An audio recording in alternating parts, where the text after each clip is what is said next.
Hi, it's Yasmin Boland here, and today I want to talk about the planet of romance and riches, Venus. Venus takes her name from Venus Aphrodite, the goddess of love. But she's also associated with abundance, and for that reason, that's why we call her the planet of romance and riches.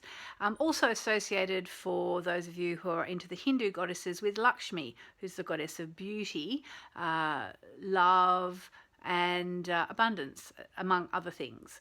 So Venus is a very feminine planet, and she's going to be going backwards this time around in the sign of Aries, a very masculine sign. Venus only goes retrograde about once every 18 months, unlike, say, for example, the planet of communications, Mercury, who does a retrograde cycle about 4 times a year. So what can you expect when Venus, the planet of romance and riches, starts to go backwards in the sign of Aries? Well, I think the number one thing to say about Venus retrograde is it's a time to really reevaluate things, to really reevaluate how much people matter to you, certain people matter to you, how much certain places matter to you, how much certain things matter to you. Also to weigh things up. Are you willing, how hard are you willing to work in order to get the things that you want? How hard are you willing to work for a particular relationship? Do you feel your needs are being met within a particular relationship, and so on? So Venus retrograde is very much a time to have a think about what you actually want from your most important relationships, and also to reevaluate your financial situation and to think about how well you've been doing with it. For example, if you've been doing that thing that people do where they decide they're just going to not think about money because it's too stressful, and they leave their bank statements unopened and so on. Now might be the time to think, you know what, there's more power in actually taking control of this situation. Excuse me. If you and your partner start to feel a little bit detached from each other during this cycle, which can happen, it's okay, because in fact Venus retrograde is very much a time to reevaluate everything, including your important relationships. And sometimes Venus retrograde can be a time where we realize that we've been taking someone for granted, or perhaps they've been taking us for granted, and we want to do something about it. We want to address the situation.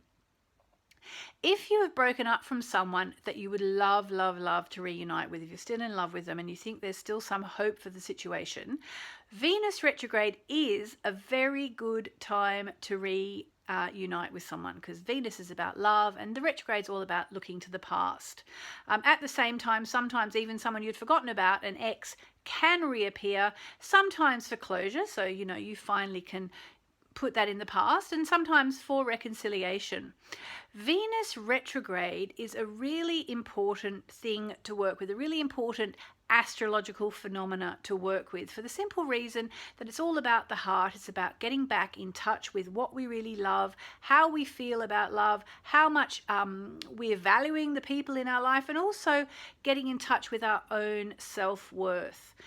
Venus retrograde taking place in the sign of Aries, I think, is very interesting.